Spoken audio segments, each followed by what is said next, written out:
For this example, we have a rock sliding to the right and it is slowing down. So to draw the free body diagram, we draw the dot, and we draw and label gravity.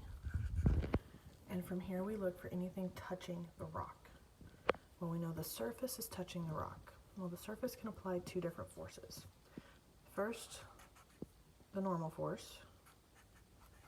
And the normal force and the force of gravity should be about the same because the rock is unaccelerating in the upward direction.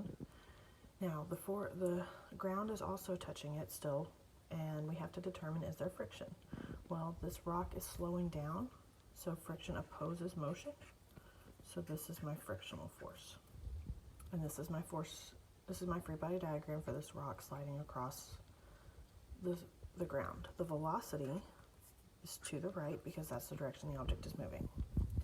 The acceleration is to the left or negative because we're slowing down, and acceleration and velocity are in opposite directions.